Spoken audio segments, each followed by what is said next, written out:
Well, hey everybody, it's Outland. What's going on? And I'm getting ready to head out on a 4-day backpacking trip tomorrow. And as I was packing all this stuff, I realized I haven't done a pack loadout video in a long time. I haven't shown the contents of my pack in a while, so thought I would do that again. A lot of these things you've probably seen before if you follow the channel, but there's a couple new things in here, a couple new items. I always start packing several days in advance, so I just like to make sure that I have everything. It's very important that I have everything. So for this particular case, I have everything packed in my good old trusty Superior Wilderness Designs pack. This is one of my favorite packs that I own. I love this thing so much. Fantastic pack. Frameless, 40-liter capacity, and just super comfortable. And so I've got everything in here, and I'm just going to kind of go through the contents of it, and I want to show you.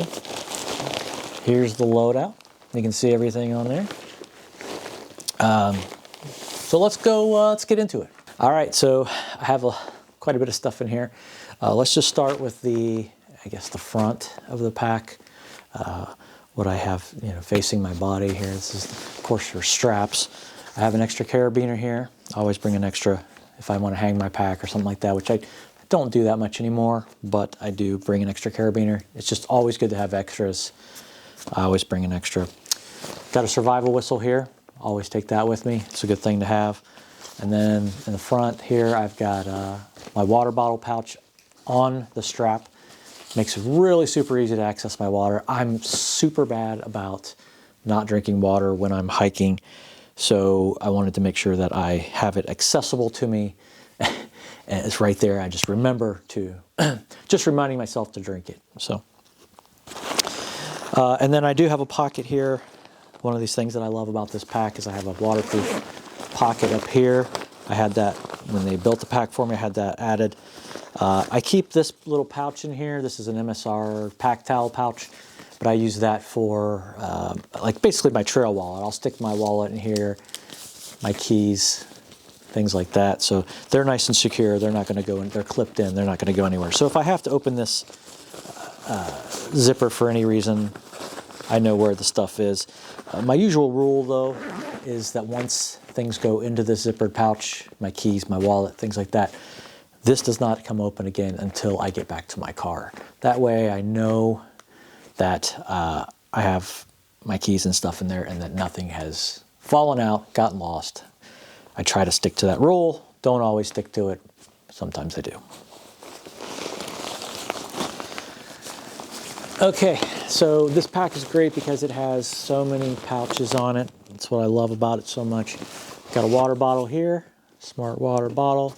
A little flask action there for some beverages.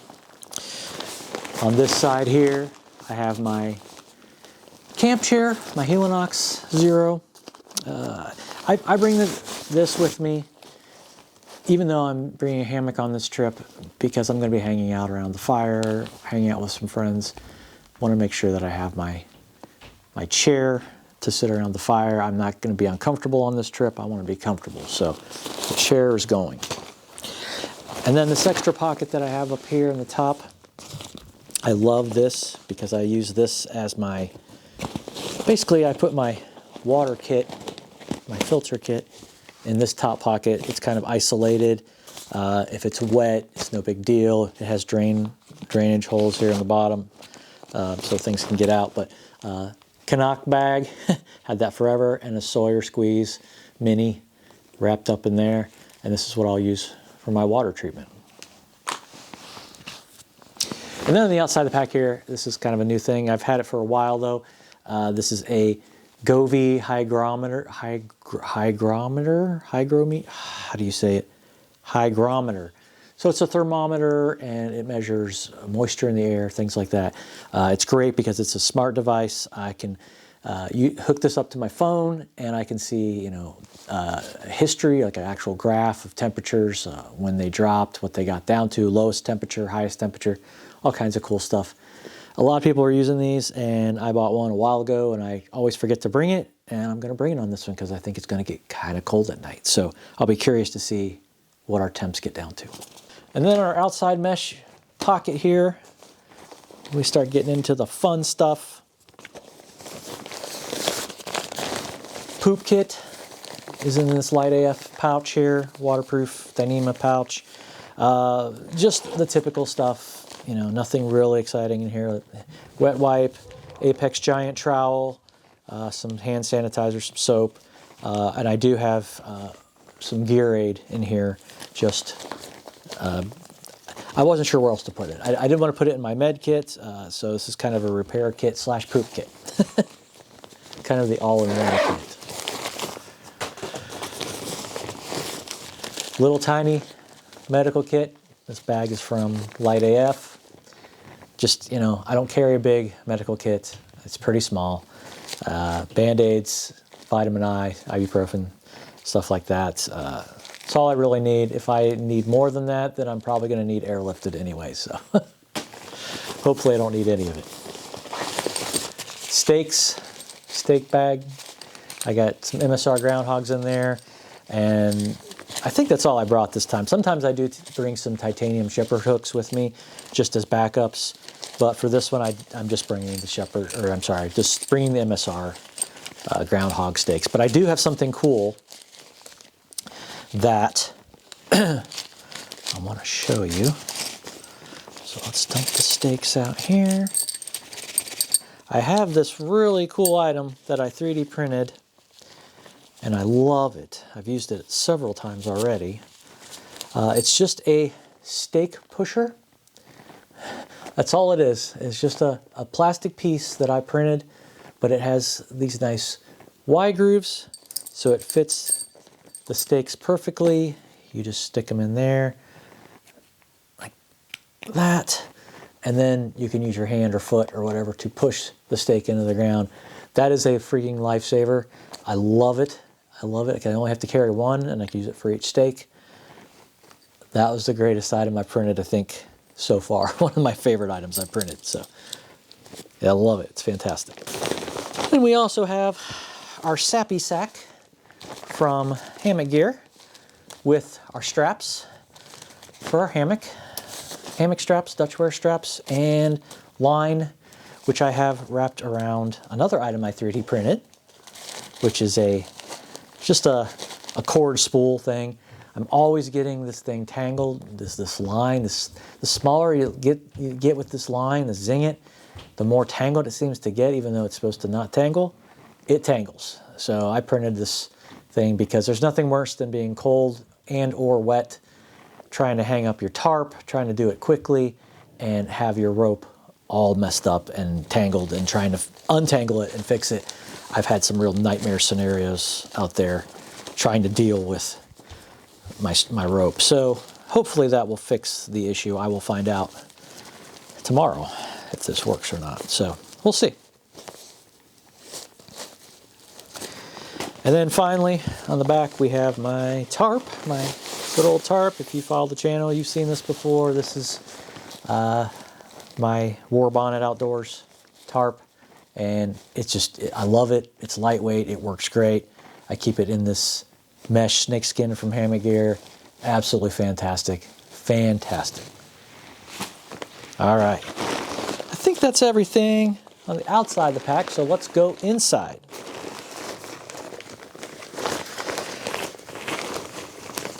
So now, as we go inside, this is kind of the order that I have it from top to bottom. So first thing I have in the top is my food bag. It's my food bag. That's my Outland branded Hilltop Packs food bag. Thank you, Ben. I love this thing, man. I'm still using it. I think this is, I want to say this is EcoPack material. I think that's what it's called. Something like that, but it's a really cool material. A little loud, kind of creakily, but it's pretty awesome. I really, really love using this. It's got a built-in thing to hang it. I have another length of string on there to hang it, to do a hang, which I will need to do where I'm going this weekend because there is a bare area. So I'm not going to show you all the food I have in here because that's kind of boring.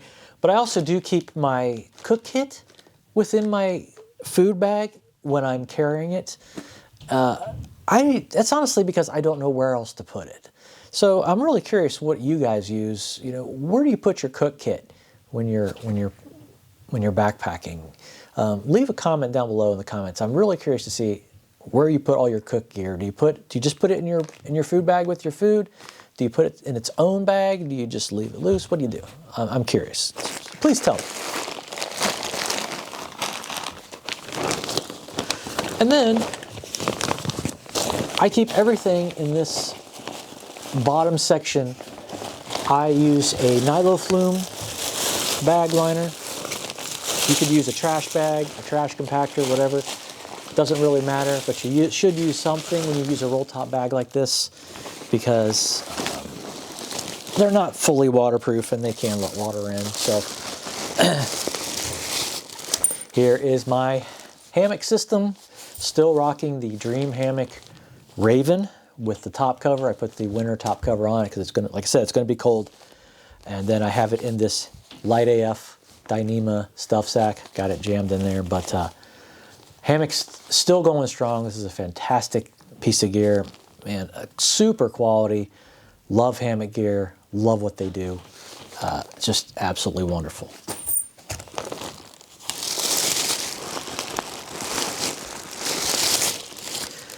This is my 20-degree underquilt from Wilderness Logics. They are no longer with us, but again, another amazingly crafted piece of cottage gear. 20-degree down underquilt has kept me warm down so cold nights. It is a imperative piece of gear. In fact, I take this thing with me in the summer even when I'm camping with the hammock. So I love it. Absolutely great. I have a Nemo Fillo Elite pillow here. This is new this year. I have this little Grand Trunk mini hammock. It's actually a gear hammock, and it hangs underneath your hammock, and you can stow your gear there. And I've been wanting to try that out and use it, so I'm curious to see how this is going to work. So I got this little Grand Trunk hammock. It's, you know, weight is negligible, hardly weighs anything. So we're going to try it out on this trip. Ooh, and I see. This is my electronics kit here, and all kinds of stuff. I see my headlamp accidentally got turned on, so we need to lock that. So I'm rocking the Sunblesa rechargeable headlamp. I guess it's kind of a Nightcore competitor. I don't know, but this thing's been working great for me.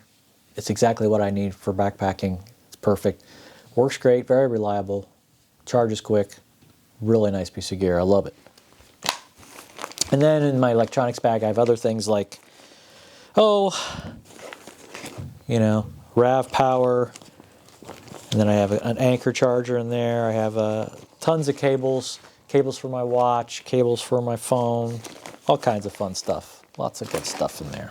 And then my Hammock Gear Burrow top quilt. My 20-degree top quilt. This thing is another amazing piece of gear. One of my absolute favorite pieces of gear that I own. 20 degrees. I've been down to this thing to 20 degrees, and I swear that's not a survival rating. That is a comfort rating, I think, because I have been so warm in this thing in the coldest of weather. So this thing is definitely coming with me, and I absolutely cannot wait. That is everything that is in the pack. Let's go over the clothes situation real quick. Okay, clothes situation. We got good old Ultras. Had these forever. These are literally falling apart, so I definitely need a new pair of shoes. You know, I went and looked at REI, and I just didn't want to drop $160 on a new pair of shoes right now, but hopefully these will last me one more trip, and I'll be able to get some new ones for spring, but these things are rough. But I did get some new socks. I got some new Darn Tough socks. This is the first pair of Darn Tough socks I've ever bought. I've always been so cheap that I've never wanted to spend $25 on socks. But I know that the return on investment's good because, you know, once they get a hole in them, they'll replace them for you and everything. So figured why not bite the bullet, buy once, cry once, buy a nice pair of merino wool socks. So bought those. I have a North Face long sleeve polyester shirt or synthetic shirt. This has kept me warm many cold nights and mornings. Just a Marmot technical hiking shirt. You've seen that before, I'm sure. My compression shorts, it's my compression underwear there. And then, of course, I got my Melly. My Melly will keep me warm, Melanzana hoodie. For pants, I'm going to be wearing my REI Venturi pants that I've had forever. Also looked at pants this past weekend. I was looking at getting a new pair, and pants are extremely expensive also. They were somewhere $100 for a pair of hiking pants. It just boggles my mind, absolutely boggles my mind, the price of things. I know everything's expensive, but wow, it's just very expensive. And then this is my REI puffy jacket that you know, it's kind of a last resort, that last layer of defense. But it's pretty warm, keeps me warm, but I'll try not to wear it until I absolutely have to. I do take an extra pair of socks. I did not coin this term, but we're calling them the sacred socks. I stole that from Kate Boyle, who is a well-known bike packer. And sacred socks. But I've been doing this for as long as I can remember. Taking a pair of extra socks to sleep in, to keep dry, and just if something happens to my other socks, it's just kind of a fail-safe. These are not nearly as good as my Merinos, but these are wool, I believe. I don't know. These are REI socks. I don't know, but they're warm. Don't really like to hike in them, but definitely sleeping in them and just hanging around camp. Absolutely. I don't have a pair of camp shoes. That was another thing. I used to have a nice pair of sandals. Lost them when I was in Dolly Sides back in April. They were lashed to the back of my pack and they're gone. I lost them. So I lost one. And so I had one sandal. So it's kind of useless to have one sandal. Bringing a buff, just an extra piece of fabric just because I want it. Beanie, Mountain Hardwear beanie for sleeping at night and when it gets cold. And then some fleece REI gloves that I've had. Again, I've had these forever. I think they actually have some holes in the fingers at this point. Maybe not. Well, these are pretty good. But yeah, just some REI cheapy. And then, of course, my Patagonia hat, my trucker hat. So that is pretty much all the gear that I'm planning on bringing. It's going to trying to keep it light, but you know how it goes. And yes, I am filming with my Canon camera, which I usually bring for backpacking trips, just because it gives much better footage and better audio with the external mic and everything. But I just didn't want to bring it on this trip. It's going to be a longer trip, and it's going to be cold, and I just didn't want to have to mess with dealing with this camera, worrying about this, setting this camera up, things like that. So for this trip, I'm going to be filming everything on my brand new iPhone 16 Pro. It's supposed to have a really good camera setup. I haven't played with the camera that much on it yet, but I'm going to be using this to film this entire trip. So if my next trip video looks a little different than it usually does, so that's why. It might look better. We'll see.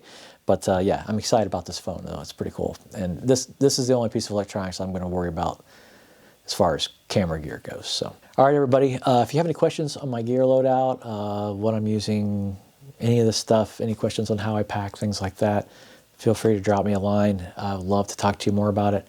And again, please drop in the comments how you store your cook gear, how you store your cook set. I'm really curious about that. I really want to know. All right, thanks so much for watching. As always, guys, God bless you. I love you, and thank you so much for watching. Be sure to like, share, comment, subscribe. I'll talk to you real soon.